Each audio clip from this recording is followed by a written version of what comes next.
Hey guys, it's Mr. MGFan11 Alt here, and today I'll be bringing you my Halo 4 review. The graphics and audio in Halo 4 are awesome. 343 basically revamped the graphics and the audio, and it's definitely great. The graphics look crisp, and in cutscenes, it looks like real life. The only thing I can nitpick is that the mouth animations are not too great, but they're not as bad as Alan Wake.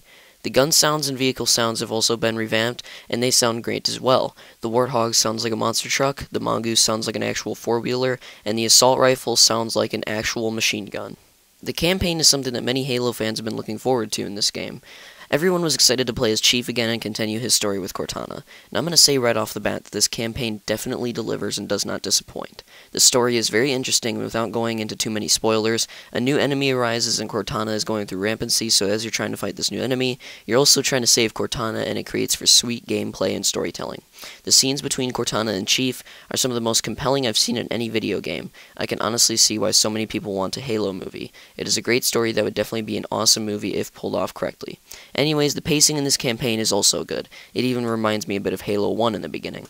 It only takes around 2 missions for the story to really pick up, and it gets super intense at the end.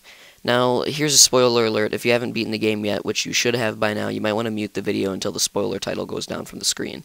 Anyways, this game probably has one of the saddest endings in video game history when Cortana dies. If you've been playing since Halo 1, you ironically feel like something inside of you has died a little when the ending comes around, and it definitely really affects you.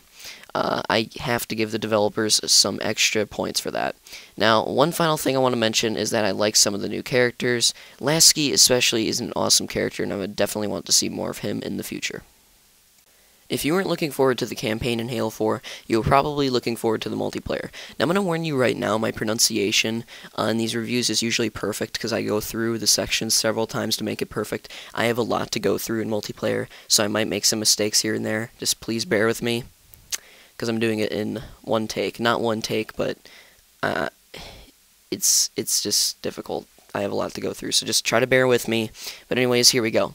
The multiplayer in this game has a lot of differences compared to the previous games. Now there are loadouts where you can choose whether you want to start with a DMR or a battle rifle or assault rifle, or plasma pistol or magnum or what have you. Armor abilities are also back, along with 2 tactical packages, which are basically perks, and 1 of 3 grenades that you can pick from. I should also mention that there's a new set of weapons, which are Forerunner weapons, and some are great and some others are not so great, but I'll get to that in a minute. The actual gameplay of Halo 4 multiplayer is basically like any other Halo, depending on what game mode you play. For example, in CTF, you can now shoot your pistol while you hold the flag, and in Slayer, you can also call in an ordnance drop once you get a certain amount of kills. I should also mention that this Halo seems a little more fast-paced than other Halos, and that might be because Sprint is no longer an armor ability. Everybody now has Sprint. The real thing you want to know, though, is probably how is the balance. I think the tactical packages are pretty well balanced, and there isn't really a tactical package loadout or combination that is so overpowered. However, there is one gun that is really stirring some hatred in the community. It is a Forerunner weapon, in fact. It is the Bolt Shot. The Bolt Shot is absolutely outrageous. Even the MLG players hate it, and here is why. The Bolt Shot is a Forerunner pistol that can be used like a shotgun. You can shoot it normally, bullet by bullet, and do very little damage like a pistol, or you can charge it up like the plasma pistol and basically make it a mini shotgun. Now, I was always annoyed when I got killed by the Bolt Shot. But then I started to think, why? Why am I so annoyed when I get one shot killed by this weapon? Wait, one shot killed. That's it. This is a weapon that you can spawn with.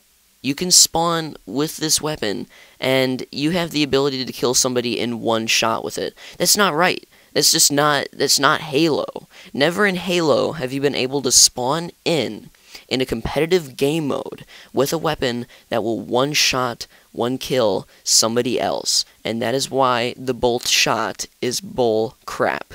However, besides the Bolt Shot, the weapon balance is pretty good. But there is one other thing I want to rant about, the armor abilities. The armor abilities in this game are basically useless. They're all either new armor abilities that have hardly any use, or an armor ability from Reach that has been dumped down. I'll quickly go through the armor abilities to give you my opinion on them. The Auto Sentry. It spawns a useless sentry that does hardly any damage and will probably get you killed more than it'll get you kills because of how long it takes you to pull it out.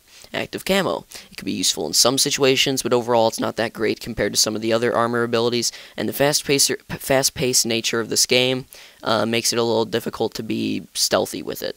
The thruster pack. It hardly thrusts you at all. After messing around with it, I have found some uses, but it's so slow and its effect is so little, I'd take evade over thruster pack any day. I really wish they still had evade. Promethean vision is actually pretty good.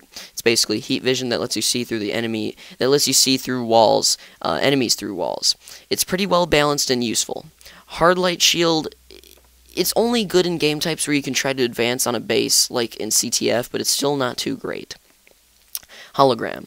They made it more realistic in this game because it can now teabag people, which I find pretty hilarious, but it still will not fool most people because of how it looks like a machine, basically, when you use it.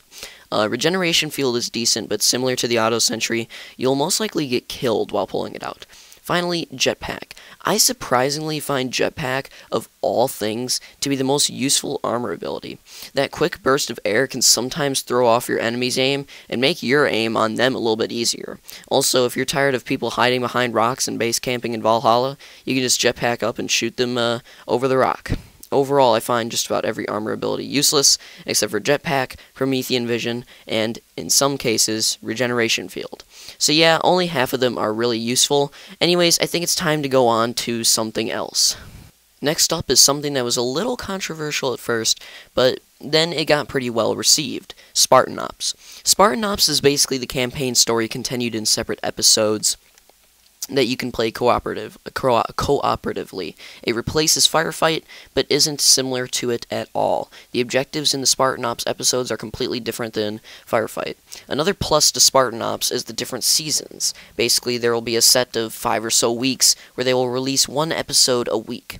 Then they will take a 1-month break, then start releasing episodes again for a couple weeks. I definitely love some elements of Spartan Ops, but was it worth removing Firefight? No. Heck no. They should have just kept Firefight and Spartan Ops. Don't get me wrong, I like Spartan Ops, and I understand there might have been some problems with keeping both Firefight and Spartan Ops on the disc. But from what I've heard, that wasn't the case. 343 just hates Firefight for some reason. They wanted to get rid of it, and they wanted to put it in Spartan Ops, which I hate because I find them both very fun. So I like Firefight a lot, and I do like Spartan Ops a lot too, but I wish they could have kept them both. The final part of this review is something that many Halo fans consider to be their favorite thing in Halo, Forge. Forge in Halo 4 has many plus sides. You get more pieces, dynamic lighting, some neat tools with like the magnets, where you can now easily lock 2 objects together without spending a lot of time trying to line them up, and deleting objects by pallet, which, believe me, is so useful when your friends join the game and decide to spawn in vehicles 500 feet in the air, and they keep falling and exploding and making you turn insane. That kind of solves that problem. Anyways, however, they took some great things from Halo Reach's Forge away in this game. And the 2 big ones is Forge World and the Precision tool. The Precision tool, which some of you may not know about, is when you're playing Halo Reach and handling an object. You could press down on the left thumbstick, and it would make your movements more precise and slow, which would make it easier to line up objects. Now, sure, Halo 4 does have magnets, but you have to realize when you have to overlap or merge pieces, the magnets are useless. They're not enough, and that is why the Precision tool is definitely needed. The next one is Forge World. Sure, in Halo 4 you have 3 different great Forge maps, but a lot of people miss the size and scale of Forge World. They also miss some of the features of it, the water, the islands. You could do so much with it. And you can still do a lot with these 3 Forge maps, but there are some things you can't do. For example, huge racetracks. And also, Forge World, just imagine how good it would look in Halo 4. It would look great. Maybe they don't have the size or the technology to do that yet, which would surprise me. I mean, if Battlefield can make such huge scale things, then Halo should be able to as well. But anyways, that also reminds me, when I was saying in Forge World you could make huge racetracks, I could also rant about there being no race game type in Halo 4, but I'll save you the time and sanity, and I won't do that. But seriously, 343, get working on that. Now time for the final verdict. I give Halo 4 a 9.3. I would honestly give it a higher rating like 9.5, 9.8, 9.7, 9.6, somewhere around there, if it weren't for some things like the removal of Firefight and the removal of some key features in Forge. If they kept some of that stuff, definitely would have brought the rating up quite a bit. Anyways, see you guys next time.